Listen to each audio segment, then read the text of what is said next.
The night is loud with rain. Tires screech, glass shatters. A crowd gathers around a mangled luxury car. Phones out, voices rising in panic. Nobody moves. Nobody knows what to do. Then she appears, still in her scrubs after a 12-hour shift, bag on her shoulder, exhaustion written all over her face. But her eyes are already scanning, already working. "I'm a nurse. Please give way. Give way. Someone call an ambulance. Now." She drops to her knees beside the car.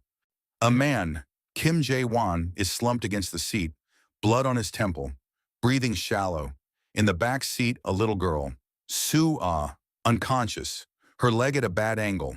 "You, yes, you in the gray jacket. I need your belt. Take it off. Bring it to me.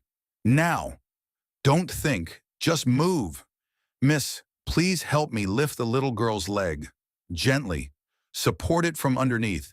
Don't let it drop." She wraps the belt firmly around the man's bleeding leg. Then she moves to his face, taps it. Once. Twice. Mister, can you hear me?" His eyes flutter. "Barely. Please.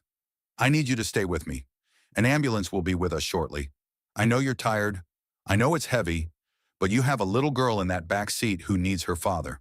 So please, stay with me." Something in her voice reaches him. Through the pain, through the dark, pulling at the edges of his mind. He focuses on her face, and he holds on. Paramedics flood in. Trisha briefs them rapidly. And both Jae-Won and Soo-Ah are loaded onto stretchers. A paramedic turns to her. "Are you family?" Trisha looks at the little girl's small unconscious hand. A long pause. "No, but I'm coming anyway." Both patients are stable, admitted into separate wards. No next of kin has arrived yet. The little girl is awake, scared, alone. A doctor finds Trisha still in the corridor. She's asking for someone. "We can't reach family yet." She's frightened. Trisha looks down the corridor, and then she picks up her bag and walks toward the room. The little girl looks up. Recognition. This was the woman at the crash. "Are you an angel?" Trisha lets out a tired, warm laugh. "No, baby, I'm just a nurse. But I'm not going anywhere." She pulls the chair close, takes Soo-Ah's small hand in hers, and stays.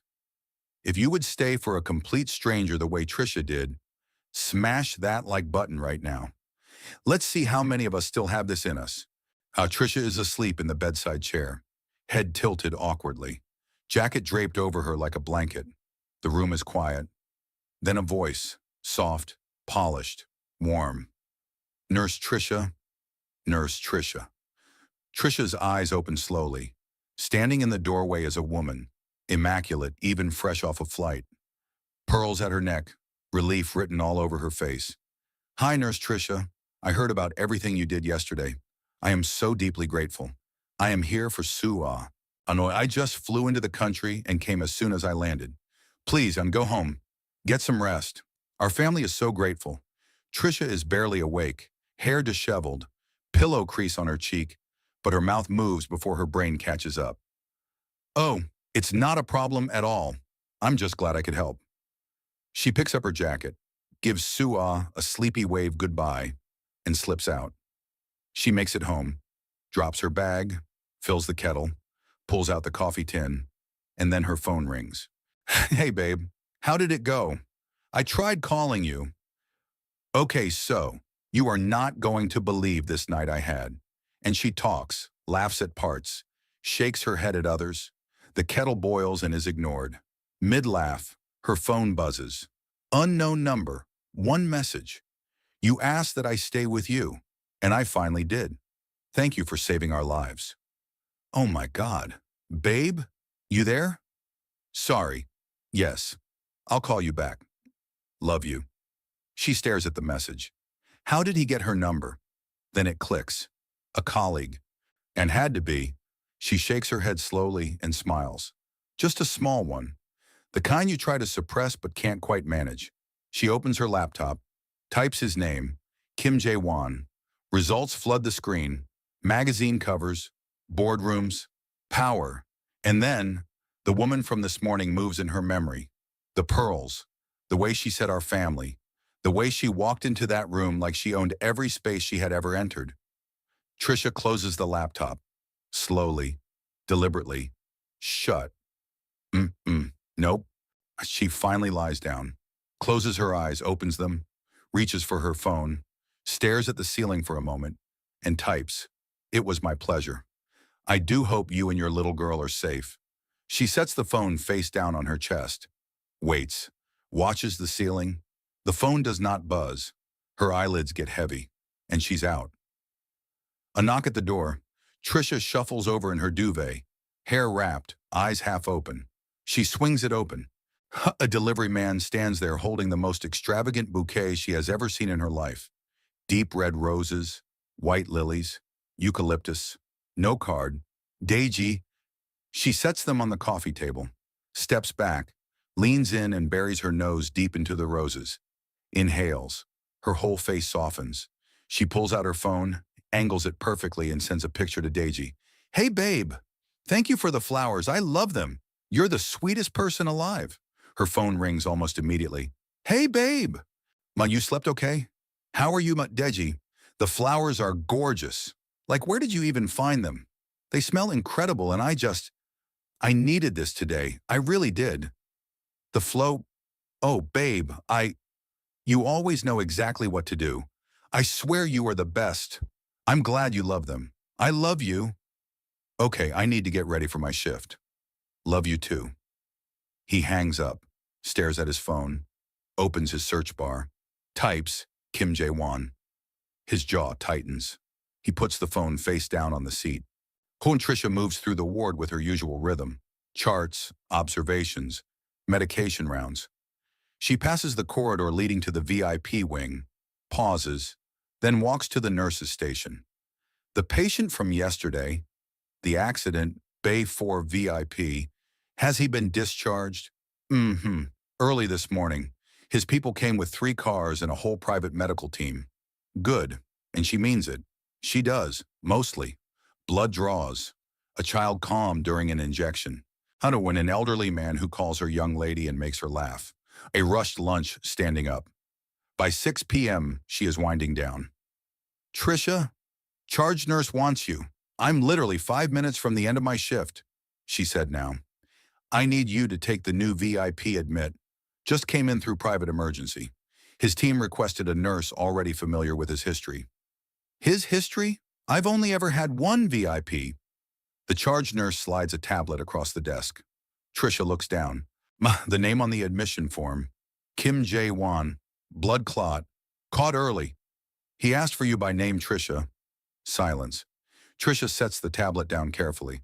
She thinks about the flowers she doesn't know he sent. The text he never replied to. Closing that laptop. Trisha, which room? Dead on arrival. That's what she told herself this morning. Whatever this was, it was dead on arrival. She stops outside the door, takes one breath, pushes it open. Quiet, warm lighting. And there, sitting up in the bed, is Kim Jae-Won. Less pale than 2 nights ago. More composed, more present, more everything. He looks at her. She looks at him. First time they've seen each other conscious, fully, properly. Nurse Trisha, Mr. Kim. She picks up his chart without looking at him. "Let's go over your vitals." "Good evening, Mr. Kim. I'll be your primary nurse tonight. I just need to run through a few checks." "You came back. I was assigned to you." "Of course." She moves to his drip, checks the flow. Efficient, precise. He watches every movement. "How was your hand?" "My hand? The night of the accident. You scraped it on the car door. I saw it." Trisha stops, looks down at her right hand, the small scar she had forgotten about. He remembered that? "It's fine. Thank you." 20 minutes pass. The silence has a weight to it, thick and warm and entirely too comfortable for 2 people who barely know each other. "You don't have to stay in the corner." "I'm not in the corner. You're as far from me as the room will allow." She pulls her chair exactly 2 inches closer. "Better?" He laughs. A real one. Low and unexpected. Like he surprised himself. Trisha bites the inside of her cheek to stop her own smile. "Why did you follow us to the hospital that night?" "That's what you do when someone is bleeding. You had just finished a 12-hour shift. How do you know that? You told Soo-Ah. She told me. It wasn't a big deal. It was to me. A silence. Trisha stands to adjust his IV, leans across him to reach the stand. 4 seconds. Close enough to feel the warmth coming off his skin. She straightens up fast. Blood pressure looks good. I'll check back in an hour. Trisha, she stops. Doesn't turn around immediately. Thank you, again. Get some rest, Mr. Kim. She walks out. In the corridor, she leans against the wall, exhales, looks at the ceiling, looks at the scar on her hand, pushes off the wall and walks. His team arrives in the morning, suits in quiet efficiency. He passes the nurse's station and stops. I hope the next time we meet isn't in a hospital. Goodbye, Mr. Kim. Take care of yourself. He lingers 1 second longer than necessary. Then he leaves. Trisha watches him go. Her pen isn't moving. Tell me about her. Trisha Campbell, 29. Registered nurse, 6 years. Graduated top of her class. Originally from Lagos, moved here at 17. No criminal record, no debt. Clean. Shush, there is a boyfriend. Deji Okafor, 32. Logistics. 2 years together. Jae-Won's jaw tightens almost imperceptibly. Keep watching, quietly. I don't want her to know. And if something doesn't look right, I call you first, immediately. Trisha is cooking. Deji is at the kitchen table scrolling his phone. It looks normal. It almost is. You got another delivery today. On the counter, a small elegant box. Inside, a beautiful leather-bound medical journal. More personal than flowers? More considered. The note reads simply, for the notes you take in your head that deserve to be written down. J.W. Who's J.W.? The patient from the accident. I told you about him. The billionaire. Deji, no, it's fine. He's just grateful, right? Sending you personal gifts at home. That's just gratitude. That's exactly what it is. How does he know where you live, Trisha? I don't know. He probably... You don't know. Right. He stands, voice rising, eyes cold behind the smile. I'm going out. The door closes. Trisha stands alone holding the journal. She runs her thumb over the cover, then puts it in a drawer. Out of sight. The boyfriend came home at 2 a.m., woke her up. There was shouting. Jae-Won sets down his pen. Just shouting, nothing physical. Yet. He picks his pen back up, but he isn't writing. Trisha is at the nurse's station when she hears it. Small running feet. She looks up. Soo-Ah, in a bright yellow dress, pigtails flying, is running down the corridor with both arms open like a tiny missile. Trisha! Trisha barely has time to crouch before Soo-Ah crashes into her arms. She catches her and laughs, full and unguarded and real. You look tired. Thank you, Soo-Ah. Daddy says that means you work very hard. Trisha looks up. Jae-Won is at the end of the corridor, hands in his pockets. Watching, he raises his chin in a quiet acknowledgement. She looks away first. I made this for you. Now, Daddy helped with the spelling, but the drawing is all me.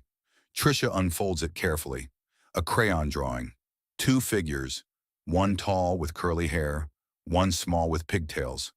Underneath in careful letters, me and my Trisha. This is the most beautiful thing anyone has ever given me. I know. You can put it on your fridge.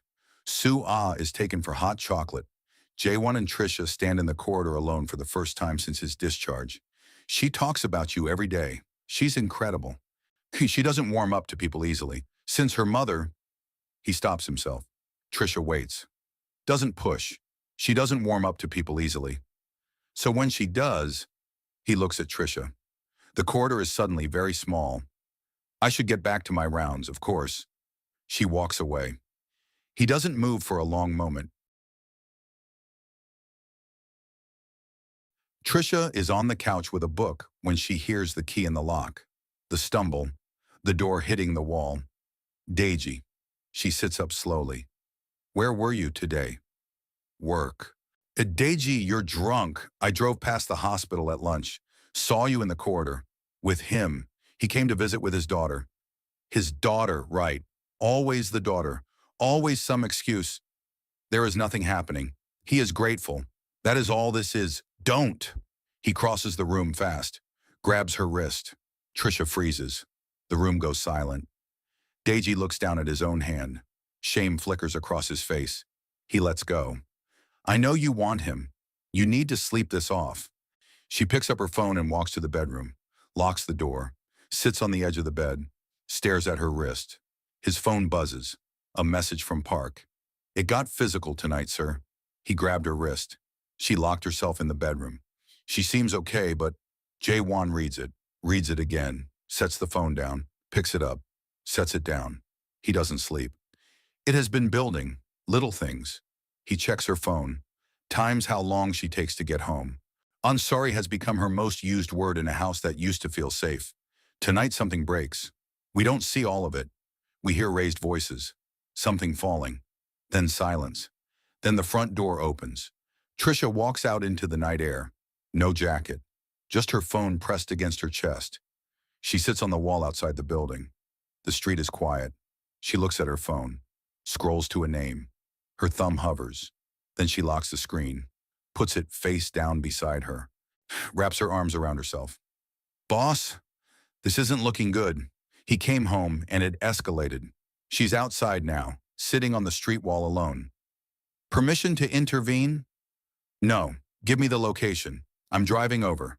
Headlights. A dark car pulls up slowly to the curb. The engine cuts. Jae-Won steps out. Dark shirt, sleeves rolled. He walks around to the passenger side and opens the door. Trisha looks up, stares at him. How did you... You can ask me that later. He holds the door. Trisha looks back at the building, then at him. She gets in. She steps into the penthouse and moves forward slowly, and stops. The wall, a gallery of photographs, runs the full length of the corridor. A Korean woman, laughing, holding a newborn Soo-Ah, standing on a beach with her head thrown back. Beautiful and alive and present in every single frame. Your wife is beautiful. Jae-Won steps closer, close enough that she feels the warmth of him beside her. Yes, she truly was. Trisha turns. His face is inches from hers. She catches the word. Was.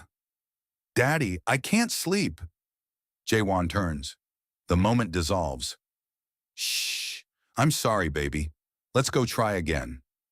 The room on the left is free. Please, make yourself comfortable. I'll be right back. 35 minutes later, Jae-Won eases Soo-Ah's door shut. Finally, he walks down the corridor, knocks gently on the guest room door. No response. Pushes it open. The bathroom door is ajar. Steam curls softly through the gap. And through the frosted glass, Trisha, the silhouette of her. Every curve full and unashamed, her waist dipping in and flaring out into hips the glass could barely contain. The soft weight of her, the round of her shoulders, the way she moved slowly under the water, completely unaware she had an audience. She was devastating. Oh my God. He steps back immediately. Oh God, I am so sorry. Please, forgive me. I'm sorry. I should have used the lock. Trisha opens the door. While she is in the towel, hair damp, face flushed. He is right there in the doorway. The air between them is completely unbearable. Neither speaks, neither moves. Then, fuck. And he crosses the space between them. His hand cups her face, and his mouth finds hers, and it is not gentle. It is everything that has been building since a rainy road and a cracked watch, and the words stay with me. She kisses him back with equal hunger, hands gripping his shirt, pulling him closer even as her mind screams. And then, Trisha pulls back. I can't do this. You're married. Jae-Won pulls back just enough to look at her, and then he smiles. The first completely unguarded smile we have ever seen from him. Trish, my wife died 3 years ago, so now you have me all to yourself. Trisha stares at him, then a laugh escapes her. Surprised and warm and real. He laughs too, and then there are no more words. Trisha is awake before him. She lies still for a moment, just breathing. So looking at the ceiling of a room that isn't hers, In a life that doesn't look like anything she planned. She turns her head. Jae-Won is asleep beside her. All that composure and control, gone.